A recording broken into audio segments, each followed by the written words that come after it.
Le Cercle des journalistes, votre émission d'analyse des faits politiques, économiques, sportifs et bien sûr sur le plan culturel et environnemental chez nous à Anéro, au Togo, en Afrique et dans le monde.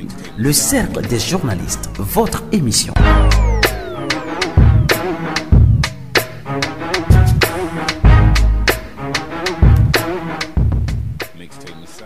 Bienvenue dans l'émission Le Cercle des journalistes sur la radio-télévision Delta Santé. Aujourd'hui, c'est le mercredi 27 mars 2019. Sachez tout simplement que dans cette émission Le Cercle des journalistes, nous allons recevoir en première partie une délégation de l'ANVT.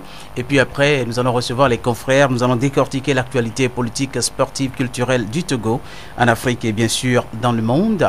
Alors, nous allons avec les responsables du centre régional du volontariat. Place maintenant au débat avec les confrères qui sont autour du plateau. On va souhaiter la bienvenue à Ernest Saï. Bonsoir Ernest.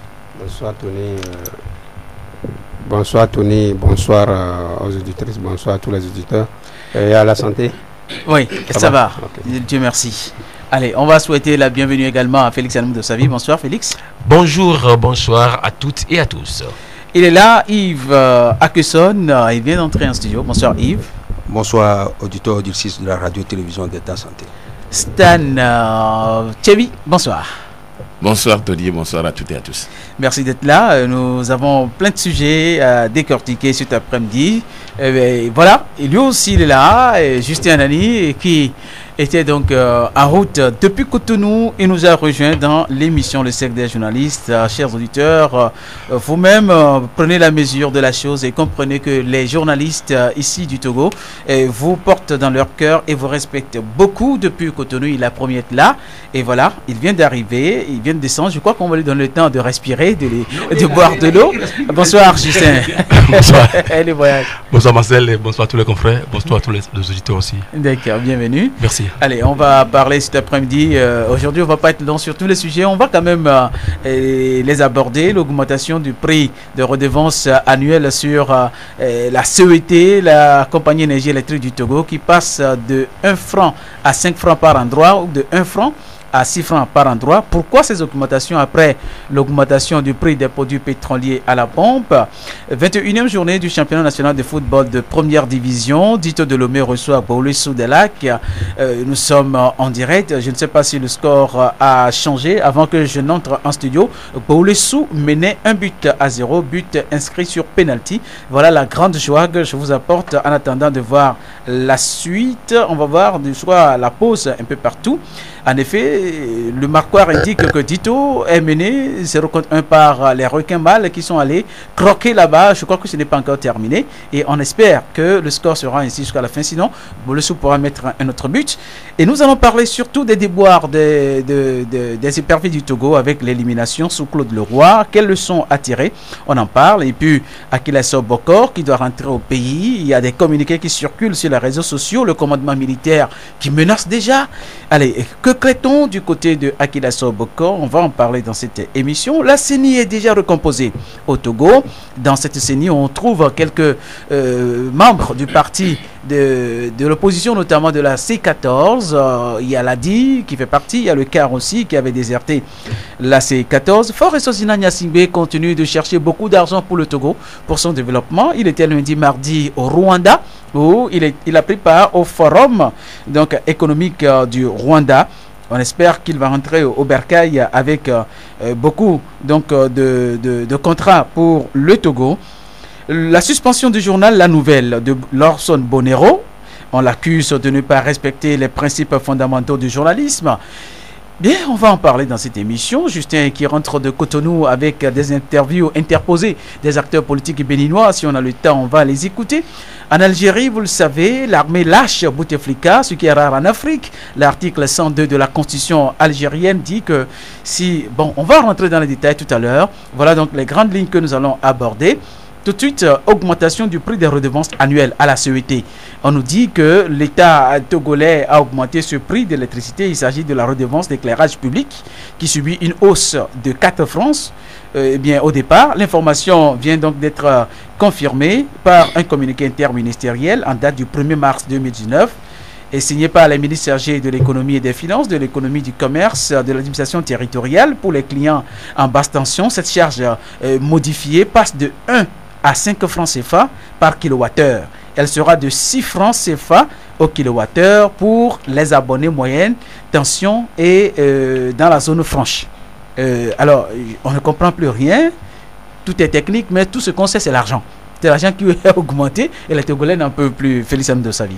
Mais si, je crois qu'ils sont en train de parler de l'électricité publique. Oui, je l'ai dit. C'est-à-dire, les poteaux, je parle en termes plus simples, en français facile, pour que ceux qui nous écoutent puissent savoir de quoi on parle. Oui.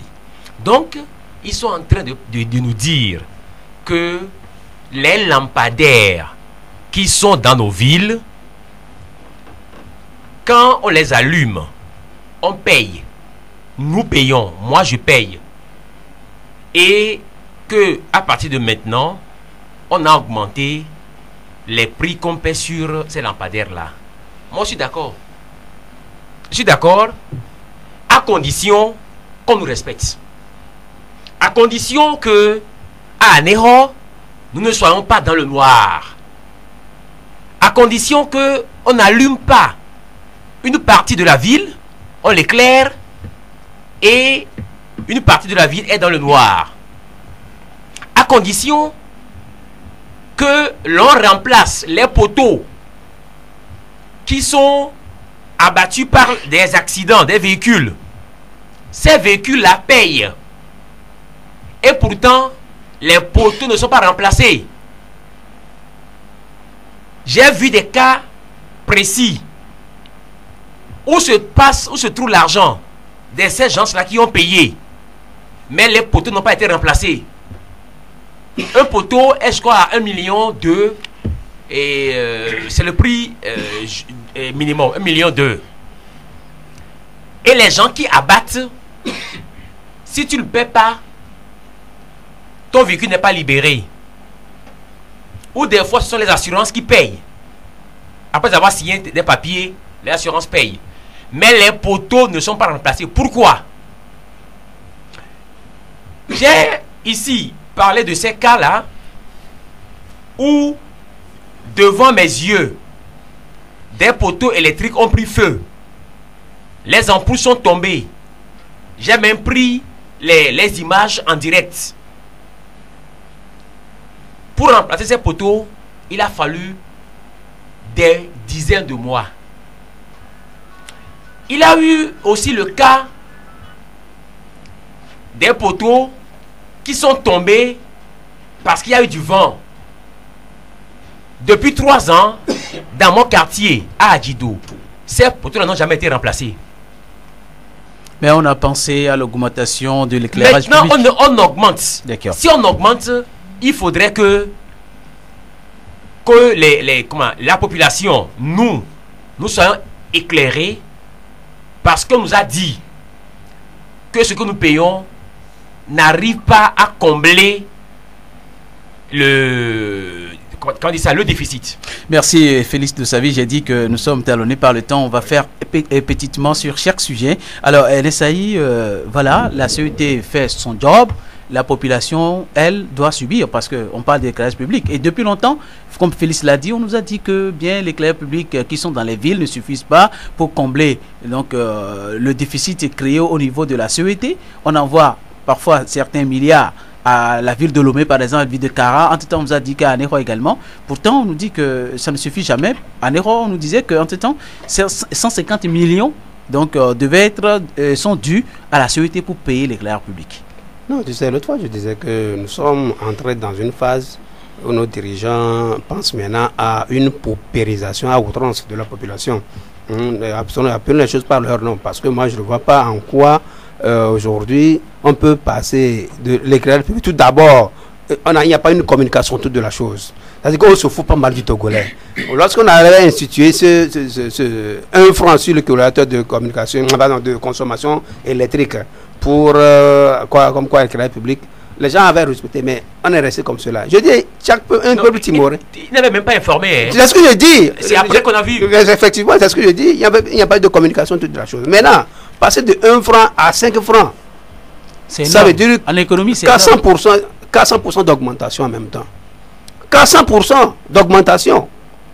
Allez-y comprendre quelque chose. Alors, quand vous prenez à Ného, nous prenons la préfecture des lacs. Dans quelle localité nous avons l'éclairage public? À part à Ného et à Amfoin. Amfoin à Ného, dans toute la préfecture des lacs. Hein. À Ného, quand vous prenez la voie, la seule voie qui traverse la ville, de Glessi à Sanvikondi, vous allez voir les ampoules qui sont allumées par endroits. Et ailleurs, on nous dit que c'est l'éclairage à base de panneaux solaires. Est-ce qu'on pèse pour ça aussi? Est-ce que ça fait partie des 5%?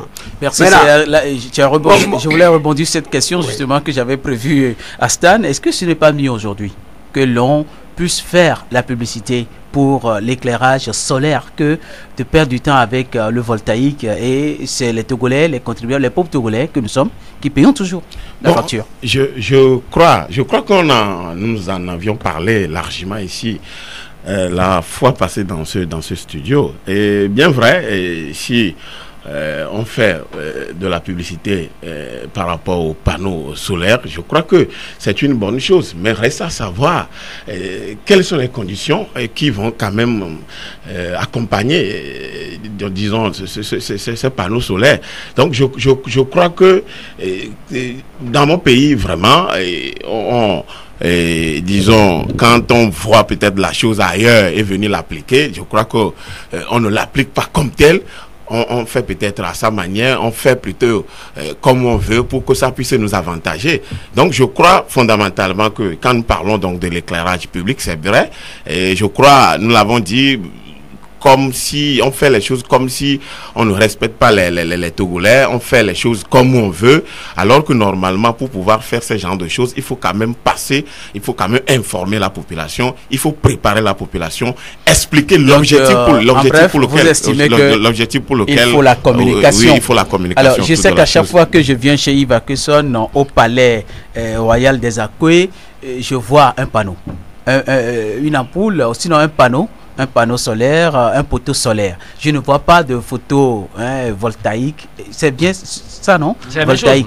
C'est la même chose? Oui. Donc, une ampoule hydroélectrique, je n'en vois pas. C'est panneau solaire. Mais tu vas payer quand même sur ta facture et celle du palais. Eh bien, ce montant-là, aujourd'hui, pour ceux qui sont... On marche dans l'obscurité avant d'arriver chez soi. Mais cette augmentation vient tout simplement saler la facture qu'on n'arrive déjà pas à payer. Hein. Beaucoup sont déjà dans le noir parce que les agents de la CE sont passés coupés pour nos paiements. Vous saviez, Tony, c'est comme si l'autorité essaie d'escroquer la population. C'est comme si. Parce que même si réellement ils augmentent, pourquoi ils augmentent? Parce que nous n'avons pas d'éclairage public au Togo ici. C'est une réalité. En tout cas, dans les grandes villes, beaucoup d'ampoules ne sont pas éclairées comme voilà. l'a relevé. Nous n'avons pas d'éclairage pour les deux. Et c'est par endroit dans la ville de Ného, comme l'a dit. Et je peux vous assurer que les panneaux solaires ne sont pas fonctionnels. Beaucoup sont en panne. Hein? Beaucoup sont en panne. Et puis nous appelons des fois les sociétés qui ne nous répondent pas. C'est comme si c'était des sociétés fictives qui sont venues faire le truc là. Ils nous ont donné certains numéros. Lorsque nous les appelons, ils disent allô, vous voulez quoi? On leur explique que c'est ça. Vous nous avez donné. Bon, ils nous disent automatiquement nos contrats ont été résiliés. C'est automatique. Donc cela veut dire que même les panneaux solaires, nous risquons beaucoup. Ça serait plus dangereux que ce que nous sommes en train de vivre actuellement. Alors Zongo, voilà. 8 minutes. Voilà. Zongo, alors en Zongo, le quartier, sur une dizaine de panneaux solaires, il n'y a qu'un seul qui est encore allumé. Donc, si vous allez au niveau de Habitat, dans l'ancien quartier de NSAI, vous verrez que sur la ligne là, il n'y a que quelques ampoules qui sont encore allumées. Si vous allez au niveau de Apunouba, il y a même les panneaux qui sont tombés parce que la rouille a complètement rongé comment on dit ça, les poteaux. Les poteaux, merci Félix de Savy. Je sais que tu viens de rentrer de Cotonou, Justin, mais tu vis à Lomé, certes. Je ne sais pas s'il y a tes ampoules là également, hydroélectriques qui ne s'allument pas, mais je ne vais pas te poser cette question. Pourquoi est-ce qu'on dégringue encore sur Bonero Lawson, à qui on reproche de ne pas respecter les principes fondamentaux? On suspend son journal, La Nouvelle. Bon, peut-être que avant d'en arriver là, je place un mot par rapport au sujet précédent. C'est pour te dribbler que j'ai... Non, faut pas me dribbler, faut pas chercher à me dribbler, puisque je dribble plus. Non, c'est pour vous dire tout simplement qu'aujourd'hui, moi je ne vois pas le besoin. Si l'autorité voit le besoin d'augmenter, je pense qu'il revient à l'autorité de communiquer et d'expliquer à l'opinion. Malheureusement, ce n'est pas le cas. Et les uns et les autres l'ont dit, vous sillonnez la ville de Lomé, la plus grande partie des artères, mais il n'y a pas de lumière. Vous allez dans les hameaux les plus reculés, il n'y a pas de lumière. Chez moi, à Claco, c'est la croix et la bannière. On se pose vraiment des problèmes. L'insécurité...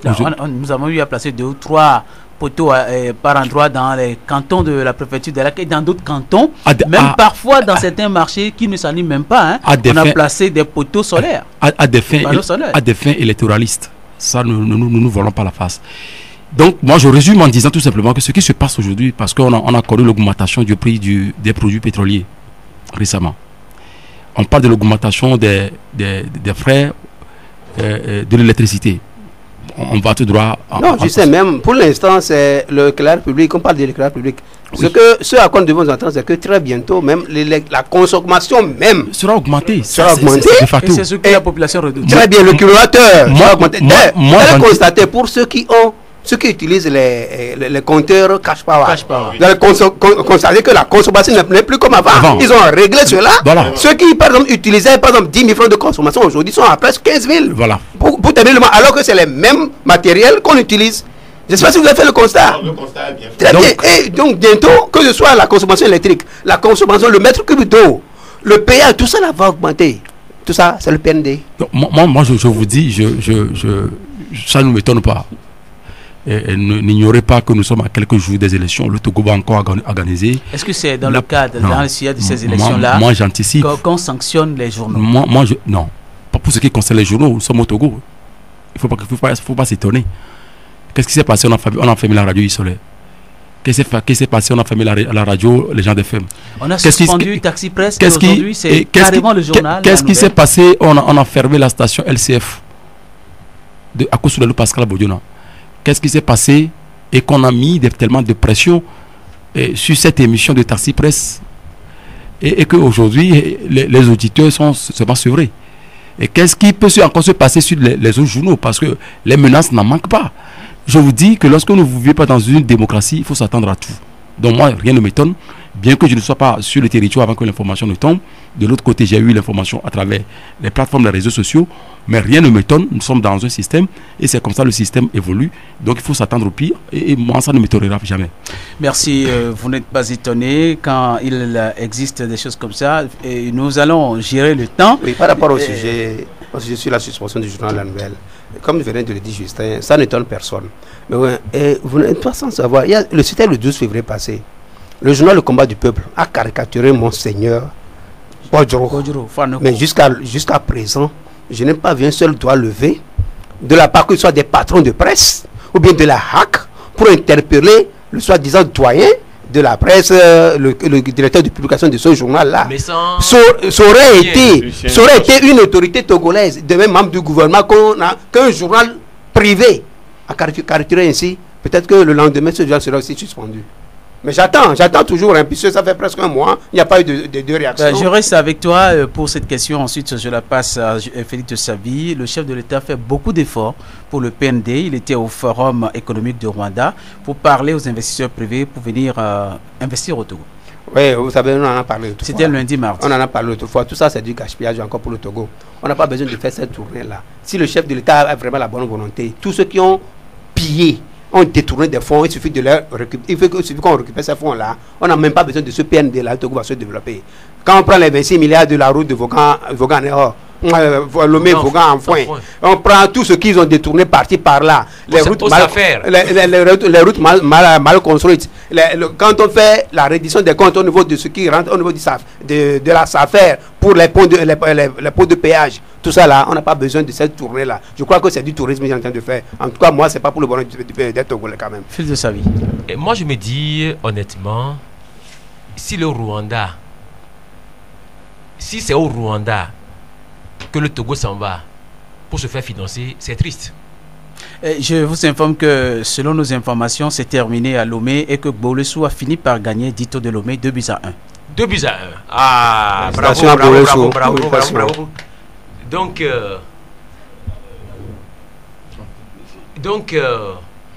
il y a, si Gbolesou gagne, moi je suis déjà très content en entendant de poursuivre et le reste. Moi je me dis honnêtement, et si c'est au Rwanda que nous allons, le Togo ça va chercher des financements, si c'est le Rwanda qui viendra financer le Togo, je me dis vraiment il y a problème.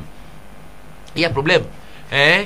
C'est vrai que le Rwanda est un pays en évolution, mais copions ce qui est bien au niveau du Rwanda. Même si c'est une dictature qui ne dit pas son nom, qui voit un pays régenté par Paul Kagame, mais c'est un pays qui quand même avance. C'est un pays où au moins sur le plan de la gestion administrative, ça va. Vous allez au Rwanda, le pays est propre, très propre. Vous allez au Rwanda, vous ouvrez une entreprise et en 48 heures. Mais nous ne voulons pas parler du Rwanda, parlons de l'action du chef de l'État au Rwanda. Non mais c'est une action à saluer quand même. Non mais tu parles de quelle action? Moi j'ai dit, si c'est au Rwanda que nous allons chercher notre financement, je suis désolé. On n'avance pas. Non, le chef de l'État a profité pour rencontrer les bailleurs qui aident le Rwanda pour les attirer vers le Togo. Ah, donc c'est seulement au Rwanda qu'on va trouver ces bailleurs-là. Le chef de l'État était à Dubaï ou en Asie, au Proche-Orient. Et quels sont, par exemple, mais vous savez, René Dumont, l'écrivain agronome français, dans son livre « L'Afrique noire est mal partie », il a bien spécifié un élément important. Pour qu'un pays soit développé, d'abord, il faut l'épargne. L'épargne sur une longue durée. Et ensuite, il faut que la justice, le droit, soit dit dans le pays. Un pays dans lequel il n'y a pas respect des droits de l'homme. Un pays dans lequel les gens volent, on ne leur fait rien du tout. Un pays dans lequel il y a des détournements de fonds, on ne leur fait rien du tout. Ça, il l'a dit, les gens volaient des milliards. Combien de Togolais ont été mis en prison sous fort? On ne va pas revenir là-dessus parce que le chef de l'État a créé la haute autorité de lutte contre la corruption et les crimes assimilés. Oui, qui fait il a mis combien de personnes en prison? On attend. Et Tony, je crois l'avoir dit ici dans ce studio que ce qu'on appelle le PND au Togo, je crois que ça ne changera rien au quotidien des Togolais. Puisque c'est... Ça veut dire que c'est du pipeau. Oui, c'est du pipeau, évidemment. Merci de me rappeler de mon propre mot. Et je crois que ça ne changera rien dans le quotidien des Togolais parce que la façon dont le chef de l'État déchaîne, il est là, il n'est pas sur place, il se déplace pour chercher de l'argent. Et au même moment, disons, c'est l'argent qu'on utilise pour faire ces genres de déplacements. Je crois fondamentalement que quand vous gouvernez un pays, et à un moment donné, il faut comprendre que, disons, que vous n'êtes plus aimé par le peuple et savoir quitter les choses. Parce que tout ce que le chef de l'État fait aujourd'hui, j'ai l'impression que les Togolais ne se retrouvent plus dedans. Parce que ce déplacement du chef de l'État, au fait, c'est pour... Togolais ne se retrouvent pas les Togolais ne se retrouvent plus dedans. Regardons un peu l'organisation, la tenue des conseils des ministres dans les préfectures. Vous voyez le nombre de personnes qui entourent le chef de l'État? Non, parfois certains même veulent se coucher à même le sol pour qu'ils marchent dessus. Non, au fait, lorsqu'on parle vous parlez de conseil des ministres, moi je parle souvent d'import-export parce que avant qu'on ne fasse le conseil des ministres, on rentre dans les hameaux les plus reculés, demander à la population, on leur donne des bus et les gens se déplacent pour pouvoir arriver au conseil des ministres. Pour y Donc aller. je crois quand même que le PND n'est pas un moyen quand même pour pouvoir développer le pays, mais c'est un moyen quand même pour détruire le Togo. Détruire, oui, le chef de l'État, Yves Akeson, fait quand même des efforts, reconnaissons-le, bien qu'il ait déjà passé plus de 14 ans au pouvoir, alors que le pouvoir use, il est encore dynamique, solide, il va d'avion en avion, il est dans tous les airs, il était à Dubaï, entre-temps, il était allé en Europe, et même l'Allemagne aurait envoyé 44 milliards, à Dubaï, semble-t-il, il a pu cumuler 10 milliards pour le compte du Togo. Au Rwanda, il est allé, peut-être il est encore ailleurs pour le PND, pour le développement du Togo. Moi, je crois que le chef de l'État tourne en rond. Il est en train de courir dans un sac de maïs parce que les Togolais ne se reconnaissent plus dans tout ce qu'il fait. Actuellement... Quand vous dites ça, je ne vous comprends pas. Au cours des conseils des ministres, regardez le nombre de personnes qui viennent l'accueillir. Non, mais ça, c'est des scénarios que nous connaissons. Nous sommes nés au Togo, ça fait des années. Nous dépassons déjà les quarantaines. On a grandi dans ce genre de comportement. Même les veuves applaudissent les assassins. Donc, c'est ça la réalité. De leur mari. De leur mari. Donc, c'est ça la réalité dans laquelle nous vivons au Togo. Donc, vous estimez vous aussi que le chef de l'État ne peut pas ramener des investisseurs Je crois que, au prime abord, je l'ai déjà dit, il est en train de courir dans un sac de maïs. Il est sur place. Parce que ce que les Rwandais font là-bas, lorsque le chef de l'État veut se déplacer, le budget est communiqué à la population. Le voyage est communiqué à la population. Et même les ambassadeurs, lorsqu'ils veulent faire des missions, on connaît rapidement ce qu'ils devaient dépenser. Et au budget national, tout le monde sait ce qui va se passer. C'est des prévisions. Mais au Togo, nous n'avons pas de prévisions, on ne nous informe pas. Et puis d'un seul coup, le chef de l'État est au Bénin, il est au Ghana, c'est la sécurité, on ne sait pas. Il y a beaucoup de mystères. Et la gestion de FNFI, combien l'État togolais a pris? Moi, je ne maîtrise pas cela. Mais est-ce que nous avons eu des bénéfices? Pour le FNFI, l'État contracte des prêts pour aider les bonnes femmes. Est-ce que nous avons eu des bénéfices? Si on nous dit aujourd'hui que tout ce que l'État a fait, FNFI a été l'année passée, FNFI a organisé une rencontre nationale au Palais des Congrès sous la houlette de Madame Victoire Dobega-Dogbe avec la présidente chef de l'État pour dire que ça a été une année fructueuse et que les bonnes femmes sont heureuses. Elles ont applaudi. Les chiffres, parce que lorsque nous communiquons au niveau de la radio, il faut dire que nous disons, nous informer la population assez exactement de ce qui s'est passé. Ils sont partis de peut-être 60 milliards de francs et aujourd'hui ils ont repoussé les 160 milliards de francs avec bénéfice. Donc cela veut dire qu'ils ont déjà réussi. Nous avons ces chiffres. Maintenant on nous dit, les gens ont réussi. Comment? Par rapport à quoi? Combien sur combien? Voilà, c'est ça. Dans la comptabilité analytique, il faut comparer ce qu'il faut comparer. Actuellement, c'est comme du cinéma. On organise certaines personnes, ils disent que c'est ça. Et après, on disparaît. PND va nous apporter quoi? Moi, j'entends de voir qu'est-ce qui va se passer. Il y a certains analystes qui disent ils cherchent de l'argent pour leur campagne. Je ne sais pas si c'est vrai ou faux. Cherche-t-on de l'argent pour les campagnes en augmentant le prix des produits pétroliers, le prix donc de l'éclairage public. On a tendance, et les Togolais redoutent l'augmentation du prix donc de la consommation d'eau à la TDE, etc. Et beaucoup de choses tournent négativement dans la tête des Togolais. On a peur, on est stressé dans le pays, mais je crois que connaissant ceux qui nous gouvernent, ils savent que les gens n'en peuvent plus. Peut-être qu'ils ne le feront plus, je sais. Ils lisent également. Non, écoute. C'est pas comment c'est pas quoi dire même. Puisqu'en réalité, le constat qui est là. Parce que tu ne sais pas ce que tu dois dire, parce que tu sais que le gouvernement togolais très renseigné sait que les gens n'en peuvent plus.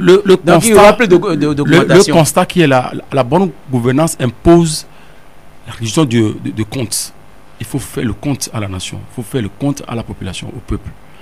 Mais lorsqu'on ne s'inscrit pas dans cette logique, dans cette idéologie de faire de compte à la population, je pense qu'on ne peut pas parler de la bonne gouvernance. Le 4 mars, lors, je le répète, ça va faire la 3e fois dans ce studio, lors du lancement du PND, Fort et Sozina Nyasingbe a dit que l'argent, le pécunier manque cruellement dans les caisses publiques. Il a dit lors du lancement du PND au Palais des Congrès de Lomé. Donc, déjà, c'est une façon de faire les comptes à la population pour leur dire l'argent manque, travaillons. Et cette façon, enfin, cette déclaration qu'il a laissé entendre comme quoi la minorité qui a accaparé la richesse du pays, ça se trouve où? Non, ça c'est... Bon, il n'y a plus de minorité, les minorités ont disparu. S'il vous plaît, Tony, c'est la majorité maintenant qui dirige. Si le chef d'État, non, si le chef d'État a eu le courage de dire que ça manque dans les caisses de l'État, est-ce qu'il a eu le courage de dire une fois au Togolais, voilà combien ils sont rentrés? Pour qu'aujourd'hui, que nous sachions que voilà... On ne fait pas le compte. Maintenant, depuis 14 ans, la Constitution l'exige, que le chef d'État présente l'État de la nation devant l'Assemblée. Il fait 14 ans de pouvoir. Combien de fois il a une fois fait ça? Et au moins, il y a des associations au Togo qui le font, qui l'assurent à la place du chef de l'État. Quelle association? Si le chef de l'État, moi j'ai dit, moi je ne l'ai jamais appelé le président de la République, si le chef de l'État, Foy Nyasingbe, se dit que c'est le peuple togolais qui l'a mis là où il est. Donc c'est les associations, c'est à travers les associations que le peuple togolais l'a voté comme chef de l'État. Mais quand on nous dit la vérité, non, Tony, si le DSRP n'a plus rien donné, je l'ai dit l'autre fois, si le DSRP n'a plus rien donné, si la SCAP n'a plus rien donné, si le PDC, tout ça n'a plus rien donné, je ne sais pas ce que le PND va donner. Ça, c'est pour encore les Togolais, ça dit que pour nous endormir. Mais je dis, je le répète, chaque peuple a sa tête, les dirigeants qui méritent. Il aurait été sur le cieux, il aurait déjà même parlons de l'élimination du Togo à la avant d'en arriver là, c'est un dossier que nous avons concocté pour toi parce que tu étais à côté de nous. On va en parler tout à l'heure. Avant d'en arriver, la tristesse, c'est que même, puisqu'on va ouvrir le dossier du Bénin tout à l'heure par rapport à ce match, le Bénin actuellement traverse une crise, mais ce qui se passe au Togo, on ne peut pas comparer ça à ce qui se passe actuellement au Bénin. Donc ça voudrait dire qu'aujourd'hui, on s'en fout de nous, on nous dirige comme des moutons, et moi, les mots me manquent. Je ne sais pas, je viens de rentrer, je ne suis même pas encore rentré à Lomé, mais la comparaison que j'ai faite par rapport à ce qui se passe ici au Togo, c'est le jour et la nuit, sincèrement. On s'amuse toujours avec le destin des gens.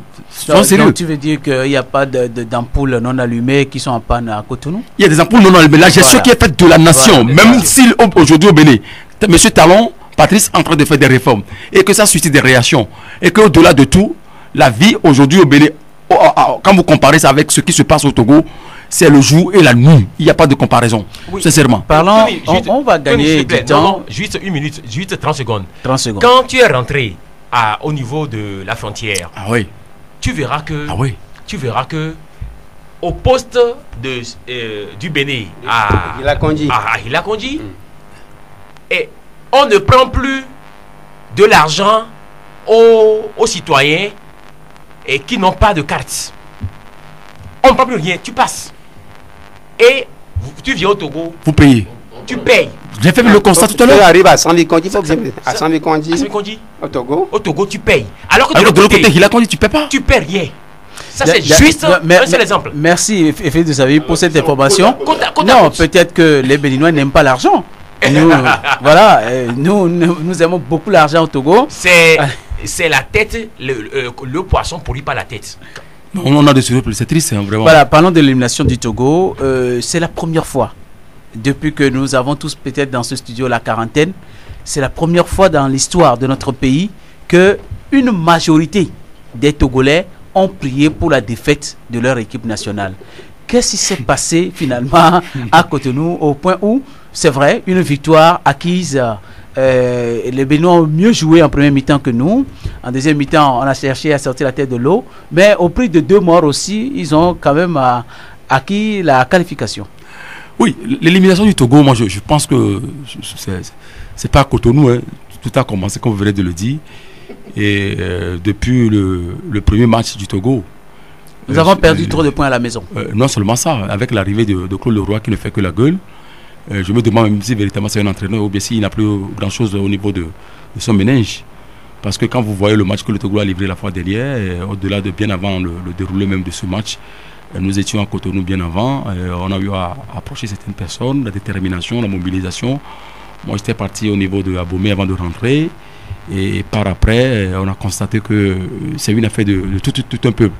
Contrairement à ce qui s'est passé ici au Togo, c'est parce qu'à un moment donné, le peuple togolais ne porte plus son équipe en son cœur. Pour la simple raison qu'à un moment donné, les gens se sont profités au sucré au dos de cette équipe. Certains ont eu le privilège même de dilapider plus de 600 millions sans pourtant faire le compte. On a connu encore d'autres cas. Et ça fait qu'aujourd'hui, beaucoup s'interrogent. Mais néanmoins, il faut quand même relever que ce qui m'a surpris déjà le dimanche à autour de 10h, le temps universel, le stade de Kouonou à Cotonou a déjà fait son plein. Pour la simple raison que non seulement l'entrée était gratuite, mais il y a eu une grande mobilisation. Et les gens sont venus d'un peu partout, dans les départements, parce que vous n'êtes pas sans savoir qu'au Bénin, pas le département. Et les gens sont venus un peu partout, même les préfets, les maires ont mis à la disposition des populations, donc les moyens de déplacement, et les gens sont venus. À l'opposé, j'ai vu également une grande mobilisation des Togolais qui sont mobilisés, ils sont allés nombreux qui ont effectué le déplacement. Bon, et comme on l'a coutumé, les Béninois ont passé par tous les moyens pour intimider les Togolais, comme ils en ont l'habitude. Ça n'a pas été facile. Et je pense que c'est au cours de ces bousculades-là de l'autre côté qu'il y a eu des échauffourées et que malheureusement ceux-là ont connu la mort et d'autres sont blessés. Mais du côté du Togo, il y a un groupe organisé des supporters qui ont lancé des pierres bien avant le démarrage même du match. Ah bon? Ah oui, les à côté sont vraiment passés énormément. Donc moi je pense que... Ce sont les Togolais qui lançaient des pierres? Non, les Béninois, les groupes organisés qui lançaient des pierres à l'endroit des supporters des Togolais. Je l'ai suivi sur ta plateforme. Voilà, donc il a fallu l'intervention des corps habillés pour essayer d'arrêter tout ça. Et puis en dehors de ça, sur la tribune, on lançait des pierres. On a connu pas mal de choses. Mais il faut quand même dire qu'à un moment donné, les soldats, les corps habillés béninois, ils sont bien comportés. Ben, sur le déroulé même du match sur le terrain, au-delà même de l'échauffement, la présentation des équipes, chacun dit ce qu'il pense. Mais le choix que l'entraîneur a fait démarrer, a imposé pour faire démarrer le match, vraiment ça pose à confusion parce qu'on n'en a pas compris. Que vous jouez à l'extérieur et que vous avez l'obligation de résultat pour se qualifier. Le dernier match, c'est le Vatou. Et vous mettez un seul attaquant. Vous mettez un seul attaquant. Seul devant. Et les faux de là-bas et les autres qui ont... Le faux de là-bas, il est l'attaquant Villevortant actuel.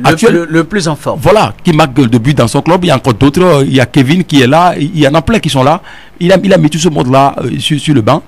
Et que de l'autre côté, quand vous voyez Michel Dussuet qui a mis un dispositif tactique sur le terrain, il est difficile même pour l'équipe. Lui, il a joué à la défensive parce qu'il savait qu'un match nul l'arrangeait. Je pense plutôt qu'il a joué à la récupération parce que lorsque les Béninois récupèrent, là, ils développent le jeu. Non. Oui, la contre-attaque. Parce qu'ils ont mis Degla qui a marqué le but, était un joueur rapide. On parle plutôt en matière de football de système de récupération. Vous positionnez les pions. Il a mis 5 milieux de terrain. Voilà. Quand il récupère, donc il y a Degla et Mounier qui font. Degla qui fait le piston à Mounier, ils vont vite. Voilà, c'est comme ça. Et Michel Dussuet a contrecarré les Togolais.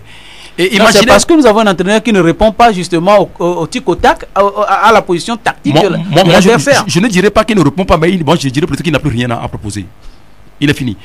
Et durant les 45 minutes, les Togolais n'ont pas eu daigné tirer sur le goal béninois. Les 45 minutes. Les premières ou les dernières? Les premières 45 minutes avant la mi-temps. Oui. Donc les Béninois ont manqué de buts. Et sur quelle occasion aussi, il faut voir.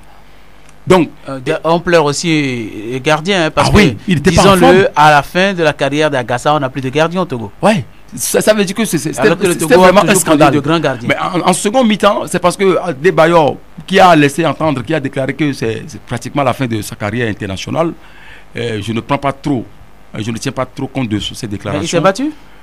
Il a bien joué. Je n'ai plus vu un Adebayor jouer autant comme la fois dernière. Et c'est lui-même qui a égalisé d'ailleurs. Peut-être que la chance n'est pas du côté des Togolais, sinon. Mais, après l'égalisation, semble-t-il, le Togo a dominé. Le Togo a dominé. Le Togo c'est sûr, contre-attaque, on a plus de deuxième. Et puis en dehors de ça, c'est après les changements. Mais je me demande pourquoi mettre ces gens-là sur le banc et que c'est après qu'on a connu tout ça. Donc, le mauvais coaching. Bon, en dehors de tout ça, je pense qu'à la fin, nous avons approché les uns et les autres. Si la technique est prête, on peut écouter quelques extraits pour le débat. Un confrère journaliste et puis un supporter qui sont...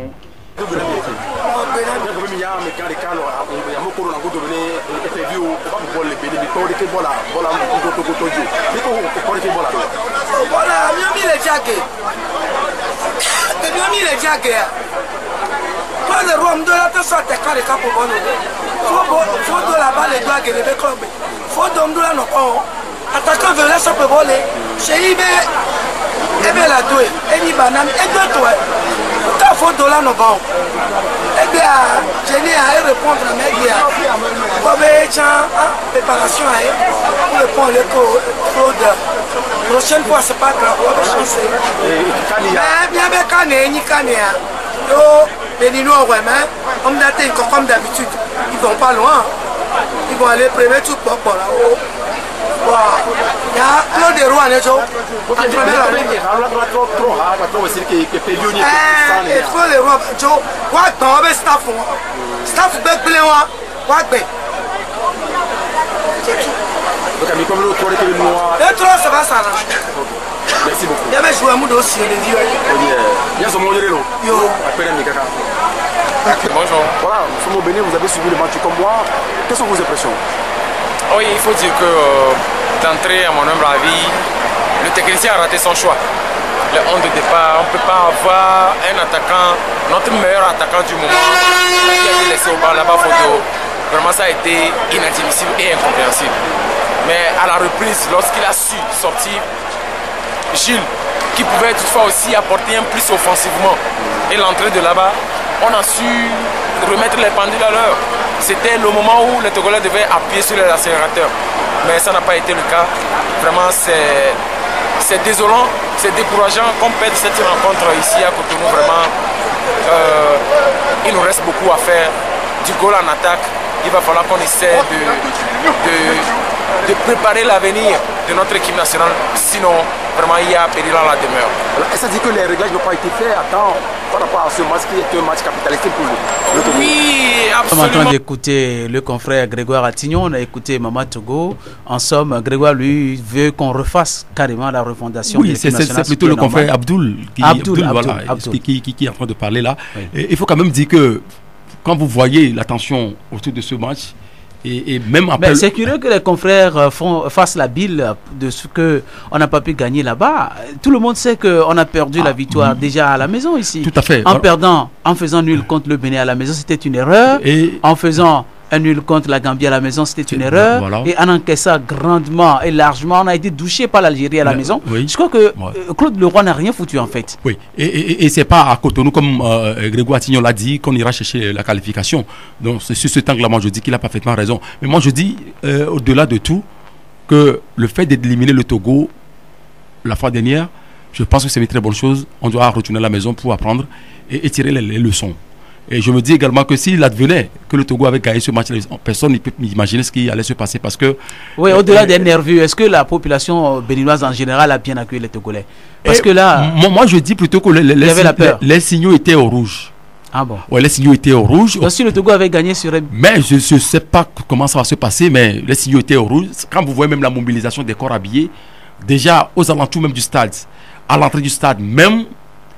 Ça dit que le cordon qui a séparé les supporters togolais des supporters béninois de part et d'autre, là il a eu quand même de s'interroger, même avant le démarrage du match, puisque moi je ne suis pas allé dans la cabine des reporters, je suis de l'autre côté, je suivais les à côté du match, et on lançait déjà les pierres. Avant même l'entame. Sur les supporters togolais. Ah oui, avant même l'entame du match. Les Béninois ont marqué, après les Togolais ont égalisé, c'est le silence du côté des supporters béninois.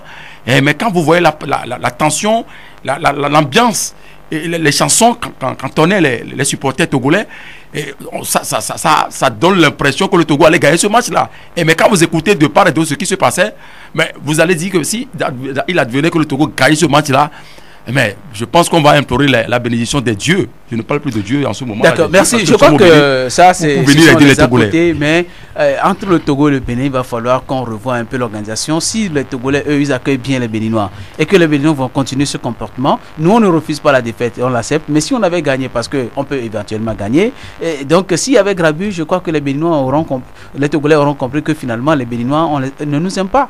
Oui, apparemment, c'est ce qui se dessine. Mais il y a également un autre élément très fondamental qu'il faut soulever au cours de ce match. La CAF a envoyé un coordonnateur. Et il y a même 8 officiels sur le match Bénin-Togo. Voilà, c'est vraiment le derby de la 6e journée. Et je crois qu'il est algérien ou marocain. Le monsieur a fait un travail vraiment remarquable. Parce que moi, je l'ai suivi. J'ai même réalisé peut-être un dossier sur lui. Je vais publier ça après. Et il n'a pas assis tout au long du début du match, enfin bien avant le début jusqu'à la fin. Parce qu'on fait infiltrer des gens qui n'ont pas assez aux alentours de la pelouse. Il constate, il vient, il les fait dégager. On fait rentrer des véhicules qui en réalité ne devaient pas rentrer. Il sort de là, il vient les ramasser. Question pour mettre des bases, quoi. C'est-à-dire qu'il s'est passé tout. Enfin, quand vous êtes à distance, vous voyez quand je suis sur le terrain. Mais les à côté, ce qui se passe autour de ce terrain-là, mais vous ne pouvez pas imaginer. Tu as bien fait de ne pas aller dans la cabine. C'est ce que moi je fais généralement, parce que dans la cabine, le match... Vous ne voyez rien absolument. Non. Il n'y a que le match. Le match se joue en Afrique, le match se joue même en dehors même de ce qui se passe sur la pelouse. Donc il fallait bien faire d'aller dans la masse pour voir ce qui se passe que Merci. On a vu également certains qui sont venus avec le dieu, le béné, vous savez ce que c'est, le vaudou. Et finalement, on peut implorer on peut remercier ces dieux-là parce qu'ils ont fait leur travail. Mais la conséquence tragique ou dramatique qui est aujourd'hui, c'est parce qu'il paye toujours cash. Il y a des blessés, il y a eu des... Alors, il va que je te vois, tu renfrognes la mine, je ne sais pas si tu es fier de l'élimination du Togo, bien tu es dessus. En tout cas, la majorité des Togolais sont contents. Non, mais d'être revenu à la maison sous Claude Leroy. Surtout la tête de Claude Leroy aussi ne plaît pas à beaucoup de Togolais. Non, mais je suis partagé parce que je suis un patriote togolais, j'aime le football.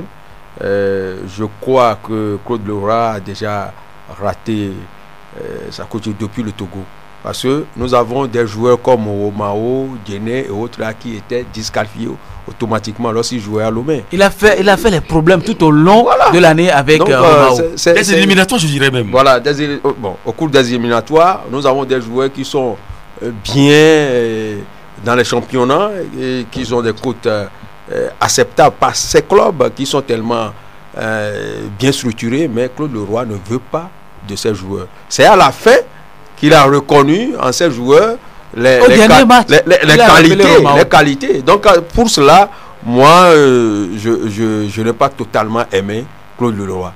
Alors Stan Tchavi, avant de donner la parole au confrère Ernest Saï, tu es un partisan comme Ernest Saï de ce que le Togo ne soit pas qualifié pour que les poches des Togolais restent tranquilles. Mais au-delà, il faut quand même remarquer que Claude Leroy, selon M. François Anani, que je cite, que j'ai regardé sur une télévision privée togolaise, qui disait que dès que le Togo a signé un contrat avec Claude Leroy, les Congolais, qui sont ses amis, puisque c'est un consultant sportif togolais, lui ont dit, il est également responsable de l'Est-Togoport de Lomé, dit que les Congolais de la RDC lui ont dit, mais c'est avec Claude Leroy vous avez signé, mais vous êtes foutus dans la merde. Ce monsieur, c'est un businessman. Il ne vient pas pour le football. Il ne gère directement que le chef de l'État. Et c'est comme ça qu'il a fait avec Joseph Kabila. Il a fait avec Denis Sassou Nguesso.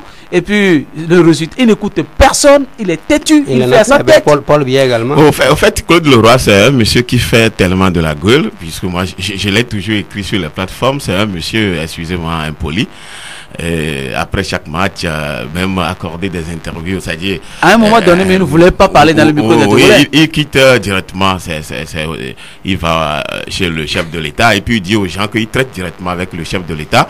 Donc je crois, il y a un adage qui dit que tel on fait son lit, tel on se couche.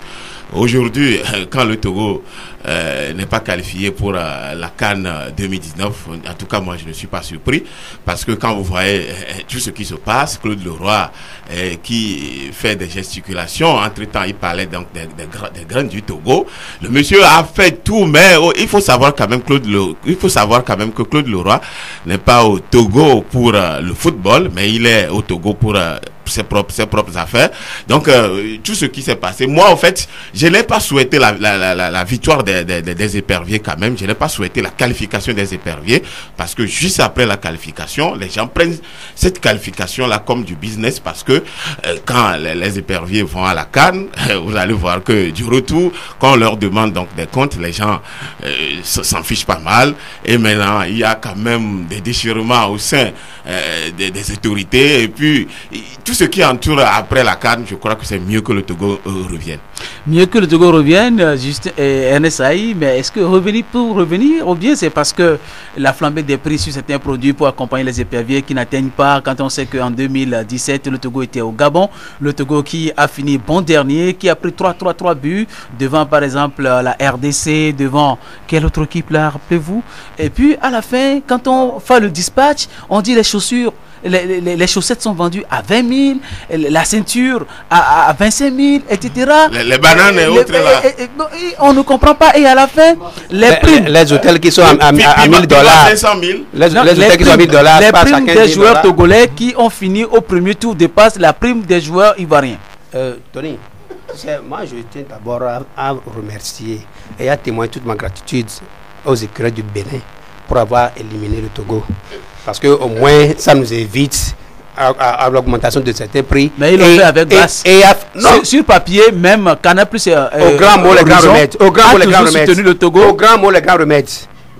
Au grand mot, les grands remèdes. Tout à l'heure, tu disais, est-ce que les Béninois, pourquoi les Béninois n'accueillent pas bien le Togo? Mais s'il y avait un enjeu, ça aurait été peut-être la 3e, la 4e journée qu'il n'y aurait pas la même ambiance. Hein.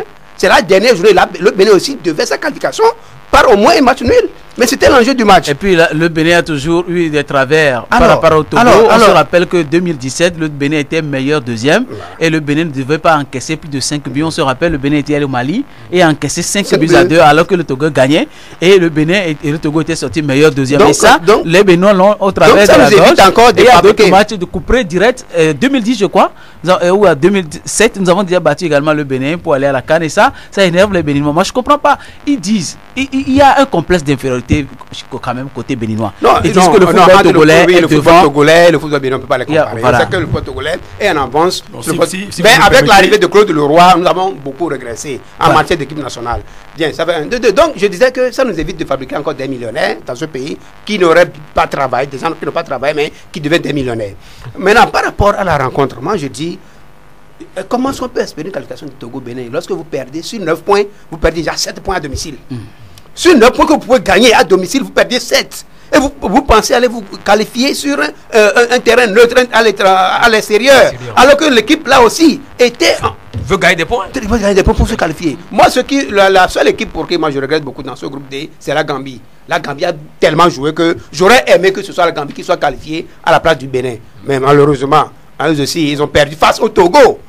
Face au Togo, après avoir fait match nul contre le Togo à Lomé, ils ont perdu contre le Togo à Banjul. Pas à Banjul, ils ont joué, mais c'est dans une localité un peu loin de Banjul. Ils ont perdu là-bas. C'est ça qui a fait que leur élimination. Alors maintenant, par rapport aux prestations de l'équipe togolaise, moi, vous accusez le gardien, mais je n'accuse pas le gardien. Moi, j'accuse plutôt la défense. Le premier but, regardez, toi, un défenseur central, un libéro, on te lance le ballon. Tu étais en avant sur l'attaquant.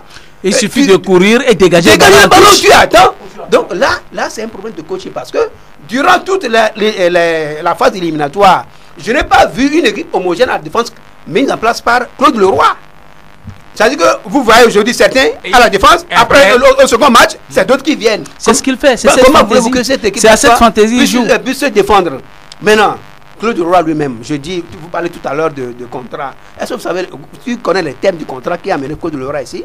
Dans un pays normal, c'est le directeur technique qui propose l'entraîneur à la fédération le recrute. Dans un pays normal, c'est comme ça. Maintenant, quand on nous dit que c'est le chef de l'État qui a recruté lui-même Claude Leroy, c'est ça. Donc, c'est ça qui fait que M. Claude Leroy, il se croit au-dessus de tout le monde. Il n'a pas de compte à rendre. Il dit qu'il n'a de compte à rendre qu'au chef de l'État. Maintenant, cette défaite-là, c'est à mettre sur le dos de Claude Leroy et du chef de l'État, le président M. Faure Gnassingbé. Donc, c'est les deux qui ont contribué à l'élimination du Togo pour la qualification de cette CAN. Mais au-delà de ça, moi, je crois que c'est la logique qui est respectée. Hein. Le Togo se qualifie à chaque deux CAN. C'est souvent altéré. Mais à chaque deux CAN, il y a l'alternance au niveau de la qualification du Togo. Merci. Fil de sa vie. Je le répète, Claude Leroy, que vous ne le voulez pas. Moi, le gars là, on va même pas le remercier. Peut-être c'est lui-même qui va démissionner. Merci. Je crois qu'il avait dit, Fil de sa vie, que lors de la 6e journée, s'il perd contre le Bénin, son contrat serait terminé au Togo parce qu'il avait promis qualifier le Togo pour la CAN 2019. Claude Leroy a promis qualifier le Togo pour la CAN 2019 au Cameroun. Mais la CAN va en Égypte. Il a raison que le Togo soit éliminé. Donc, il a promis la qualification pour la CAN 2019 au Cameroun. Merci. De toute façon, c'est toujours la CAN 2019. Mais la CAN va maintenant en Égypte. Il a raison de faire éliminer le Togo. Curieusement, on attend la démission de ce monsieur. Elle n'est jamais tombée. Non, mais c'est qu'est-ce qui se trame encore? Ce monsieur se sucre sur le dos des Togolais. Et il est très, très, très lourdement. Après, il s'en va sur les antennes de Canal+. et pour en disant qu'il est consultant. Oui, mais c'est celui qui l'a mené. L'argent n'appartient à celui qui l'a mené. Voilà, donc c'est la chaîne de Bolloré. C'est Bolloré qui gère. Et quand Bolloré gère, et ben alors Claude Leroy, il prend son argent où? Dans les caisses au trésor public ou chez Bolloré? Posons-nous la question. Ou c'est le chef de l'État? Ou c'est le chef de l'État? Posons-nous cette question-là. Donc il a des ouvertures faciles et sur Canal+. Il s'en va là-bas, il se dit qu'il est consultant, il raconte... Et tout ça sur le dos du candidat togolais. Et il raconte n'importe quoi. Et il s'en va, il reste plus en France qu'au Togo. Et il dit, moi je sais, c'est de la pure blague. Et avec cela, ça n'avancera pas. Mais je me réfère à la citation de Nelson Mandela. Nelson Mandela dit que moi, je ne connais pas des échecs. J'apprends toujours, et chaque échec pour moi est une leçon. Cet échec-là, pour les Togolais, quelle leçon nous devons en tirer? C'est ce que c'était ma question. Mais est-ce que ici on peut dire que c'est une leçon parce que on a vu venir cet échec-là et on a l'impression que Claude Leroy a préparé l'échec du football togolais. Non mais tout le monde voyait ça. Oui. Tout le monde, quand vous voyez les confrères sportifs, ils en discutent sur les médias et sur les réseaux sociaux. On en discute, tout le monde en discute. À un moment donné, il refusait même de parler aux journalistes togolais. Oui. Et tout le monde sait que Claude Leroy nous conduisait comme ça dans le mur. Dans le mur. On l'a laissé faire parce qu'il dit, comme vous l'avez, enfin, nous tous on le dit déjà, que lui, il ne doit rien à personne. Hein. Il n'a de compte à rien qu'au chef de l'État. Et malheureusement, le Togo étant ce qu'il est, dans un pays normal, est-ce que c'est, disons, prenons le cas de la France, est-ce que c'est Macron qui va décider de choisir celui qui va diriger les Bleus en France? Non. C'est pas Macron. C'est la Fédération française de football à travers les techniques qui fait la proposition. Donc ça montre combien de fois il a dit nous sommes floués au Togo et on laisse, comment on dit ça? Non, en fait c'est... Pourquoi tu allais transposer même jusqu'en France? Même le Bénin, contre qu'on a joué. Il faut être agressé au Bénin à côté. Donc là, qu'est-ce qu'on peut faire? On ne peut que s'en prendre à nous-mêmes. Rassemblons-nous, réorganisons le pays. Les jeunes sportifs sont là, les jeunes Togolais sont là, des jeunes talentueux sont là. Et rassemblons-nous, on refait tout. Et dans 2 ans, jouons beaucoup de matchs amicaux. Ça permet d'avoir la cohésion. C'est ce que Aimé Jacquet a joué beaucoup de matchs amicaux, il les a tous perdus.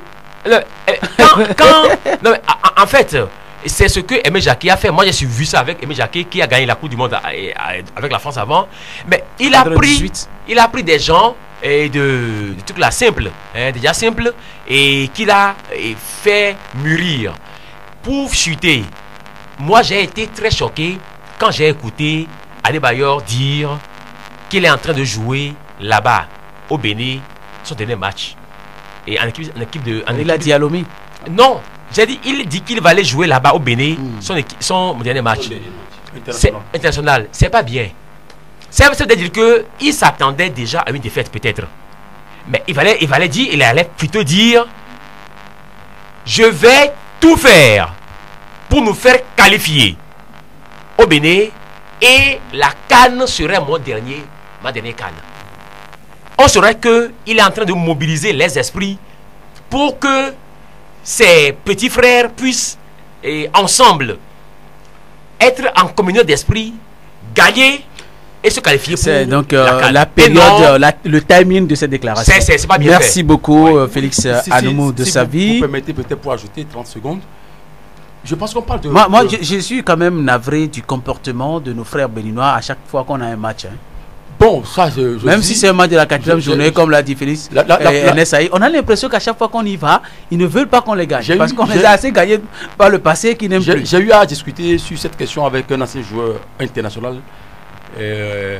La fois dernière, il me disait que ce qui se passe au Bénin est peu. Que en leur temps, au niveau du Nigeria, à Ibadan, il se passe plus grave que ça. C'est parce qu'à notre période, il y a les réseaux sociaux et que pratiquement ce qui se passe du jour au lendemain, tout le monde est informé. Ça voudrait dire que ce que les Béninois nous font chaque fois lorsqu'on a match, alors quand ils viennent au Togo ici, on les considère comme des frères, alors que quand il s'agit de duels ou de derby chez eux, vraiment la tension est tellement au firmament, c'est pas bien. Mais on parle d'une équipe. D'abord, quand on parle d'une équipe de football, c'est un ensemble. Et l'équipe nationale est constituée des meilleurs joueurs du moment. La question qu'on doit se poser aujourd'hui est de savoir est-ce que nous avons une équipe. Parce que si vous avez une équipe, que vous n'arrivez pas à avoir de cohésion au sein de cette équipe, donc ce n'est pas une équipe. Parce que chaque match, je pose à celui qu'on doit convoquer, comme Enes a eu à le dire. On l'a tous dit autour du plateau, on a l'impression que notre coach ne fait pas la lecture du match. Voilà, en conclusion, par rapport à ce qu'on doit faire. Serait été un Stéphane Keshi, on aurait gagné ce match. Didier 6 a arrivé à asseoir une bonne équipe du Togo avec un fond de jeu avant de partir, dans les circonstances que tout le monde sait. Mais aussi, il a été tout simplement entre griffes impoli, c'est tout simplement. Dans les circonstances que tout le monde sait. Vous voyez. Maintenant, il s'est passé beaucoup de choses sur le cas Didier 6. Mais par après, aujourd'hui, lorsque vous comparez ce qui se fait au Bénin, lorsqu'on parle des réformes, ce n'est pas uniquement au niveau de la politique. Je pense que c'est Yahi Boni qui a commencé au niveau du football. Les jeunes ont été envoyés au niveau je sais pas, du Brésil. Au Brésil. Et ils sont venus. Beaucoup sont aujourd'hui. Là dont on parle. Oui. Il a fait le Brésil. Oui. Aujourd'hui. Il a fait presque 1 an ou 2 ans. Aujourd'hui.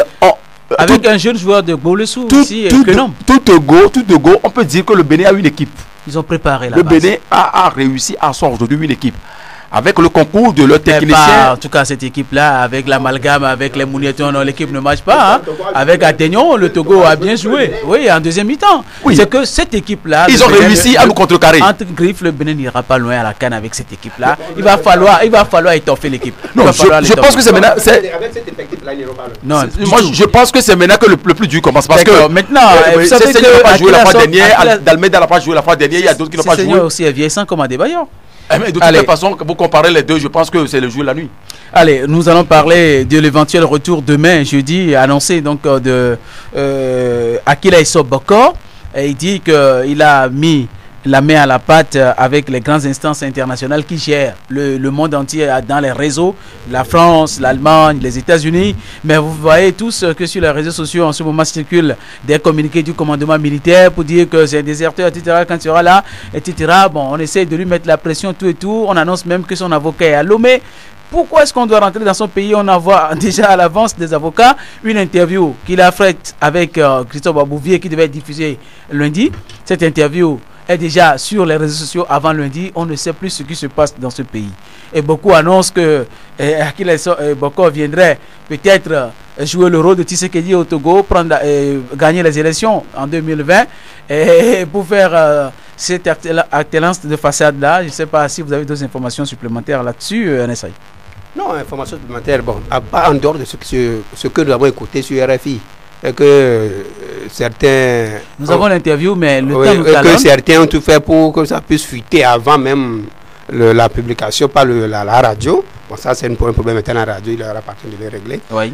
Moi, je ne trouve pas pourquoi il faut faire tout un boucan autour du retour d'un citoyen dans son pays. Il est bien vrai que, comme l'a dit, ce communiqué qu'il faut prendre avec même pincette, parce que s'il doit y avoir un communiqué des FAT, c'est sur les médias officiels. On l'a pas entendu. Et signé par le chef d'état-major. Donc, tout ça là, nous sommes sur les réseaux sociaux. N'importe qui peut se lever et prendre un tel communiqué. Alors, on nous a habitués, à passer des communiqués sur les réseaux sociaux. Non, mais, cas d'augmentation des prix des produits pétroliers. Non, mais ceci, pour ce cas-là, moi, celui-là a été signé par quelqu'un. Pour ce cas-là, moi, je doute fort. Alors, si monsieur Akila Issa Bokor, François, a peur pour sa sécurité, vu la façon dont il a quitté ce pays il y a 14 ans, c'est pour cela qu'il a négocié pour revenir. Là, je suis d'accord. Mais dire qu'un citoyen togolais revient au pays, qu'il faut faire tout un bon camp. Aujourd'hui, il faut qu'on fasse un effort pour éviter un certain nombre de choses. Il faut que le Togolais ne fasse plus d'un citoyen un messie. Le seul messie que le peuple togolais doit avoir lui-même, c'est le peuple togolais lui-même. Et le peuple togolais doit être son propre messie. On en a fait pour Maître Abouebo dans les années 90. On en a fait pour Jésus Olympio. On en a fait pour Jean-Pierre Fabre. On en a fait pour Tipi Achadam. Mais je dis, aujourd'hui, la lutte pour la libération du peuple togolais ne passe pas par un individu. Ça passe par le Togolais lui-même. Nous, le peuple togolais, c'est nous-mêmes. Alors, que M. François Akila Issa Bokor revienne au Togo, il a le droit de revenir au Togo. Il a le droit de postuler à n'importe quel poste comme électif dans son pays. Maintenant, la lutte que nous devons mener, c'est que ce soit M. Akila et François Essoboko, bien n'importe qui, tant qu'il n'y aura pas de réforme profonde, la lutte que nous devons mener, c'est pour les réformes constitutionnelles, institutionnelles et électorales. Même si nous avons 42 candidats aux élections, que le peuple choisisse celui-là qu'il veut, mais qu'on ne trouve pas en quelqu'un un messie et que nous tombons au jour dans les mêmes revers, dans les mêmes travers, et que cette alternance-là, un changement que nous souhaitons depuis plus de presque 30 ans bientôt 30 ans, que ça reste et demeure un leurre. Donc je voudrais le rappeler aux Togolais que n'importe quel Togolais, qu'il soit à l'extérieur ou bien à l'intérieur, n'apportera pas le changement. Mais si le peuple si le peuple lui-même ne se soulève pas, j'ai toujours donné l'exemple des pays comme l'Algérie, le Burkina, le Sénégal. C'est le peuple qui a lutté et a remis le pouvoir dans la main des leaders politiques. Ce n'est pas les leaders qui sont devant et le peuple derrière. C'est le peuple qui est devant et transmet le pouvoir après. Et Tony, moi j'aurais aimé que nous puissions réécouter l'interview. Ça permettra. On n'a pas le temps. L'interview dure 5 minutes. Oui, si en 5 minutes, les auditeurs peuvent faire leur propre, disons, jugement. Vu que les amis de l'NVT ont pris le temps, ils ont écouté l'interview. Ils ont écouté l'interview sur RFI, sur nos antennes aussi. Mais ne pense pas que tout le monde a écouté. Bon, bref.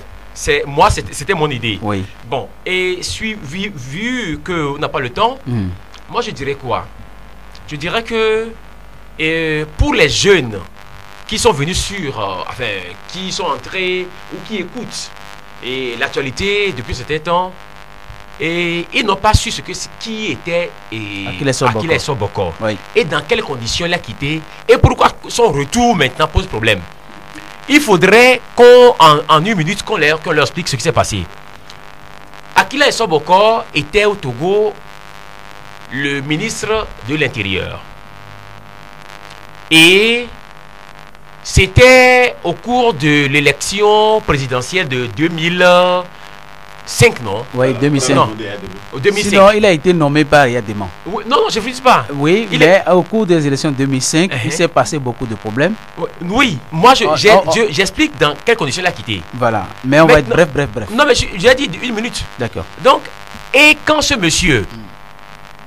vu que après la mort de Yadema, il y a des miliciens qui étaient en train de s'acheter des machettes. On se préparait à s'entretuer au Togo. Il a dit, nous avons les renseignements. Ce qui se passe actuellement là, c'est dangereux pour mon pays. Je ne vais pas prendre la responsabilité de ces carnages qui sont en train de se préparer. Donc, ce monsieur a fait une conférence de presse pour reporter la date des élections, et c'était à l'Institut Goethe. Pas pour reporter, mais pour demander le report. Pour demander un report, voilà, c'est pas la même chose. Pour demander un report. Et il a parlé, il a expliqué ce qui s'est passé. Et sur le coup, les services secrets qui étaient là, qui ont suivi, on a envoyé le prendre. Et comme il a dit dans l'interview, on l'a exfiltré. C'est-à-dire, les services secrets des USA, de la France, de l'Allemagne, des États-Unis, rapidement se sont constitués. On a fait intervenir un avion et on l'a habillé comme un soldat. Il est de toute façon, c'est un soldat. Oui, ça dit, quand on dit un soldat, ça dit un commando, quoi. On l'a habillé au même rang que les autres commandos qui sont venus le prendre pour l'exfiltrer. Donc, on a mis des garde-fous pour, disons, le prendre, mais étant donné que ce sont les ambassades qui sont réunies pour le conduire, mais ce monsieur a été conduit et on ne saura même pas si c'est c'est Yves ou c'est Félix ou c'est Ernest. Donc il a été habillé de la même manière. Et parmi le commando là des Américains, il y a des Noirs, des Français, il y a des Noirs. Donc lui aussi, il est noir, il est mélangé. On l'a connu jusqu'au niveau de l'avion. Il est parti. Donc c'est dans ces conditions là. Maintenant, ce qu'il a redouté est arrivé. Ce qu'il dit qui va arriver est arrivé. Et Fort Gnassingbé, le président, était arrivé dans le sang. On a déploré plusieurs centaines de morts. Et Fort Gnassingbé lui-même a dit à Takwame, plus jamais ça. Plus jamais ça. Malheureusement, ça continue. Et jusqu'à ce qu'on puisse faire arriver le HDH, le Haut Commissariat des Nations Unies aux droits de l'homme, pour gérer nos problèmes. Et 14 ans après, nous sommes au même point. Et le monsieur cherche à rentrer au pays. Son entrée, Justin Anani, pose problème. Est-ce que ça doit poser problème? On doit négocier le retour d'un compatriote. Puisqu'il n'a tué personne. Est-ce que son retour pose problème? De tout ce qu'on a dit, oui. Il se dit beaucoup de choses sur les réseaux sociaux. Et seulement lorsque vous écoutez l'une de ses interventions, bien avant celle de la radio France Internationale qui a été diffusée sans l'aval même des premiers responsables de cette radio, il a dit qu'il a eu des contacts avec le département américain, avec les Allemands, avec les Français, vu les conditions dans lesquelles il a quitté le Togo. Maintenant, il est parti, il leur dit que 14 ans après, il a émis le vœu de rentrer. Quand vous écoutez l'interview, c'est comme si Fort Gnassingbé a envoyé 3 émissaires aller le voir et on lui a rassuré de revenir. Maintenant, le schéma qui se dessine, nous sommes en politique. Et Akila Issa Bokor, s'il a le de présenter Akila Issa Bokor, je pense que je serai mieux présenté. Je suis le mieux à présenter Akila Issa Bokor. Et c'est un gendarme. Et il a travaillé avec même le service de renseignement, c'est un chouchou de Adema, très rapidement, son papa et tout. Adema, docteur en criminologie. Mais par après, et puis bon, aujourd'hui il est avocat de l'autre côté. Avocat aussi. Mais c'est une tête bien faite. Bon, après, commandant d'escadron. Oui, de commandant d'escadron à l'époque. Et vu la confiance qu'il y a des mal à placer à lui, on était à une époque très déterminante, à la veille de la présidentielle de 2003. Donc il y a des chercheurs, un nombre de mains, pour placer à la tête de l'administration territoriale, notamment le ministère de l'Intérieur à l'époque, qui co-organisait les élections avec la commission électorale nationale. Vous savez ce que c'est que les commissions électorales nationales au Togo. Et par après, vous avez vu ce qui s'est passé avec les histoires de Kouloum qui a fait tuer des gens à Takwame et les conditions dans lesquelles par après les confrères Dimas Dikodo, Philippe Evignon et autres ont fait la prison. Akila Bokor était le ministre à l'époque. Maintenant, c'est parce qu'il était là, tout le monde le connaît. Est-ce qu'il avait le pouvoir de décision à l'époque? Je n'en sais pas trop. Mais c'est quelqu'un qui est au cœur du renseignement. Après le décès d'Yadema, mais même s'il n'est pas au premier plan de ceux-là qui ont fait l'allégeance à Fort Gnassingbé, il fait également partie des officiers de l'armée togolaise. Bon, l'allégeance a été faite, et par après, bon, la pression nationale et internationale, Fort Gnassingbé a dit retirer. Est-ce qu'il vraiment s'est retiré? C'est Bass Bompo qui dirigeait le pays. Mais au premier plan, au cœur même de l'information, il a eu vent de tout ce qui se tramait. Donc, Kofi Sama étant le Premier ministre, il ne maîtrisait pas les rouages. Tout ce qui se préparait avec les machettes qui étaient vidées dans les marchés, tout, les miliciens qu'on a fait converger un peu partout, à un moment donné, il a dit stop. Les officiers avec qui il a eu à traiter, nous avons ces informations-là aujourd'hui. Les gens lui ont donné le OK, si on ne peut pas arrêter, mais peut-être que les forces, les corps habillés vont intervenir peut-être pour bloquer le processus. Mais aux dernières nouvelles, c'est parce qu'il a été trahi. D'où il a pris la décision maintenant de dénoncer ce qui va aller se passer. Il a demandé la... Trahi par qui? Par ses amis? Les corps habillés. Pas les corps habillés. Selon les ont dit, l'opposition ne l'a pas soutenu. Non, l'opposition avait quel pouvoir à l'époque? Ça, c'est du n'importe quoi. Oui, il faut qu'on en parle. Non, l'opposition... Malheureusement, qu'on n'a pas le temps. Sinon, cette histoire-là, je tiens la nuit au cours de laquelle... Il a organisé la conférence de presse. Oui, au cours de laquelle, je vais parler de ceux-là que Maître Akila Bokor a fait appeler. Donc cette histoire-là, on était au cœur de cette histoire-là. Donc en fait, l'opposition n'avait aucune force. Non, pas du tout. Ce sont les miliciens du pouvoir qui quadrillaient pratiquement la ville à l'époque. Vous ne pouvez pas sortir à 20h à Lomé. Voilà, c'était la réalité. Alors, après, il est parti. Aujourd'hui, il estime rentrer. Parce que, selon les informations, peut-être que vous n'avez pas, certains leaders qui se réclament de l'opposition ici sont allés le voir. Qu'à défaut de n'avoir pas des gens sérieux sur le terrain, de venir maintenant être le leader et assurer la transition et par après de partir. Je pense que ça va être de ce moment-là l'idée est venue. Parce que vous n'ignorez pas non plus qu'il a été au cœur de la formation de la désignation du candidat unique de l'opposition. D'abord en 2010 et puis par après en 2015 avec Kofi Nnamdi. Mais tel que la situation a évolué, la diaspora togolaise a contribué énormément par rapport à ce qui s'est passé le 19 août 2017 et qu'aujourd'hui nous sommes au statu quo. La coalition que certains ont eu à créer. Et chacun sort de cette coalition. Ceux-là qui ont frappé également la porte de rentrer de cette coalition-là, ce sont eux aujourd'hui qui font le boucan. Certains leaders ont quitté le Togo récemment pour aller rencontrer Akila Issa Bokor pour lui dire que c'est le leader idéal de venir. Toutes ces informations-là, moi je pense que ce sont ces informations-là qui ont contribué finalement après à ce que la ANC ne quitte la coalition. Il y a eu le clash aujourd'hui au niveau de la coalition. Il y a tellement d'informations. Maintenant, Akila Issa Bokor veut venir. Qui ne connaît pas Akila Bokor va croire peut-être que c'est un Jésus-Christ qui va arriver de Nazareth. Ce qui est sûr, c'est un Togolais, comme tout le monde, Ernest l'a dit. Oui, on l'entend, il est Togolais, il veut faire la politique, il a des ambitions pour son pays. Je pense que c'est ce qui est fondamental. Oui, c'est normal. Je peux avoir l'ambition aujourd'hui de diriger le Togo. Mais ce qui est fondamental, ce sont les questions des réformes. Parce que ça ne date pas d'aujourd'hui 2006. Après l'assassinat, après la tuerie des Togolais, des centaines de Togolais, on a signé l'accord politique global où il devait être mis en œuvre les accords. Aujourd'hui, ces accords n'ont pas été mis en œuvre. Mais on parle de quelle alternance? Si nous sommes dans une dictature qui est soutenue par les militaires, comme ce qu'on constate au niveau de l'Algérie de l'autre côté. Je pense que le vrai débat doit se trouver là-bas. Voilà. Mali sont au programme, tout à fait. On n'a pas le temps. Le grand débat du Togo doit se situer là-bas. Lorsqu'on fera les réformes, on peut être 1000 candidats comme on en a connu au Bénin, et que celui qui est populaire, il gagne les élections, il dirige le pays, on remet le pays sur les rails de la démocratie. Je pense que c'est le bon sens. Merci, mais ne pas faire croire qu'on veut faire passer quelqu'un comme ce qui s'est passé au niveau de RDC. Je pense que c'est un schéma. Merci. Alors, Justin, est-ce que aujourd'hui, certains peuvent avoir peur, peut-être certains généraux, officiers de l'armée togolaise actuelle ou certains ministres, peuvent-ils avoir peur du retour de Bokor? Bon, au fait, tout cela dépendait du rôle que Akila Issa Bokor a joué avant de quitter le pays.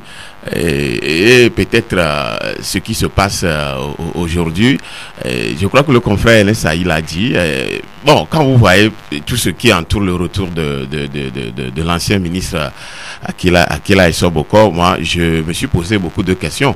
Akila Issa Bokor, peut-être lorsque Christophe Baoui lui posait la question par rapport à sa candidature pour les présidentielles 2020, bon, le monsieur a répondu qu'il est trop tôt de le dire, de se prononcer, que son problème c'est de revenir au pays et puis voir la suite. Donc il faut comprendre quand même que le retour de Akila Issa Bokor aujourd'hui, d'emblée on ne va pas dire que le monsieur viendra au Togo et faire ce que nous appelons de l'alternance, ce que nous réclamons tant au Togo. Tout cela dépendra quand même donc du peuple togolais. Si on compte trop sur un individu, bien si une personne pour pouvoir jouer de l'alternance, je crois que on se trompe. Donc Akila Issa Bokor n'a qu'à revenir au pays et on verra bien ce qui va se passer. Mais si peut-être comme le dit par exemple le confrère Justin Anani, que peut-être tout ce que les gens ont dit par rapport au retour d'Akila Issa Bokor qui a fait que certains partis politiques ont claqué à la porte au sein de la coalition, je crois que l'avenir nous dira véritablement le reste. Alors Yves Kesson, tout le monde connaît Akila Issa Bokor. Entre-temps, il a tenté de rentrer au pays paisiblement pour repartir, mais on le lui a interdit, tout le monde le sait, donc sa sécurité était en jeu, la sécurité était en jeu. On annonce même que son avocat est arrivé à Lomé pour préparer son arrivée, tout et tout. Beaucoup de choses autour de son arrivée. Non, mais beaucoup de choses autour, mais c'est quelqu'un qui n'est pas comme un citoyen ordinaire. Il avait occupé des postes très influents au niveau de l'Union européenne. Il a mis à contribution son énergie, son talent, son cerveau pour mettre à jour la justice de plusieurs pays d'Afrique. Voilà, il a fait au Tchad, au Cameroun, dans beaucoup de pays. Mais ce que je peux vous dire, Akila Issa Bokor, il était au renseignement, comme les confrères l'ont dit. Il connaît mieux le Togo et l'armée togolaise.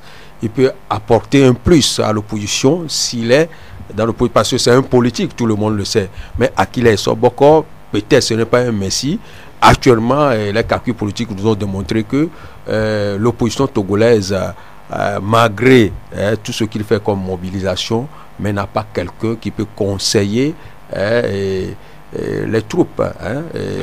Mais faire confiance aux militaires. Voilà, mais faire confiance aux militaires, donner confiance aux militaires d'abord, et donner confiance à certaines personnes de l'armée, qui plus est, sont aussi des politiques. Mais tout cela réuni, Akila Issa Bokor peut, s'il veut faire la politique, peut donner beaucoup de solutions s'il est soutenu par certains leaders du parti politique. Parce qu'actuellement, il y a des leaders politiques qui ne pèsent pas, mais qui ont profité de l'aura de l'ANC et du PNP. Actuellement, lorsqu'ils veulent sortir de ce groupement, je crois que... Il claque fortement la porte. Mais il claque fortement la porte. Peut-être ils ont l'information que la solution actuellement pour l'opposition togolaise, c'est Akile Soboko. Peut-être ils ne veulent pas rester là-bas et demain, on va dire, on veut, n'est-ce pas, aider sur la question de petits partis par des quotas et ils n'en auront jamais. Mais ils savent ce qu'ils sont en train de faire. Mais aujourd'hui, nous savions que le pouvoir en place peut utiliser ceux-là pour contrecarrer l'opposition dans son ensemble. Mais il y a beaucoup de calculs qui se font. Mais Akila Soboko, actuellement, s'il vient au Togo, il peut apporter un plus à l'opposition togolaise. Merci, c'est la fin de l'émission Le Cercle des journalistes. On aurait aimé parler de ce départ de l'ANC au sein de la coalition. 30 secondes, RSI. 30 secondes. On a déjà planté le décor à travers Justin. C'est que tout ce qui se trame. L'autre fois, nous, on se disait ici, si aujourd'hui les gens sortent de la coalition, je voudrais aimer que cela se retrouve maintenant pour construire un autre groupement pour faire face à la lutte. Parce que le problème reste toujours là, le problème du Togo. Alors, l'ANC, on a l'impression que les Togolais de l'opposition eux-mêmes se tirent les balles. Mais c'est ça le problème. Le problème même c'est au sein de l'opposition. 7 sont sortis, 7 sont encore là. Maintenant, si si on avait le temps, on pouvait aller plus loin en expliquant ce qui se passe. Mais peut-être nous allons revenir sur ça dans la prochaine émission. Mais tout ce que moi je peux dire, c'est que les calculs politiciens, c'est ça qui tue la politique au Togo. Voilà. Les calculs politiciens tuent la politique au Togo et curieusement, c'est la seule année où le Togo, la majorité des Togolais n'ont pas souhaité la qualification de leur équipe nationale. Je le répète, c'est curieux. Merci infiniment d'avoir suivi ce journal, le Cercle des journalistes. Félix Anoumou de Savi qui nous a rejoint encore une fois. Merci d'être venu. Merci. Merci Yves Arkison. Merci. Stan qui fait toujours l'effort de nous rejoindre. Merci Stan. Merci Tony et merci aux auditeurs. Merci Justin Anani qui a fait le déplacement depuis Cotonou. Merci Marcel. RSI, merci infiniment. Qui a fait le déplacement de Lomé. Merci aux auditrices, merci aux auditeurs. Allez, merci aux techniciens comme Christophe, Tony Marcel. Nous vous retrouvons mercredi prochain à partir de 16h avec la même ambiance et beaucoup d'informations cette fois-ci pour vous. Aujourd'hui, c'est vrai que les amis de la NVP ont pris beaucoup de temps sur notre débat ou sur notre temps. Eh bien, on va se rattraper mercredi prochain. Rediffusion à 22h. Au revoir.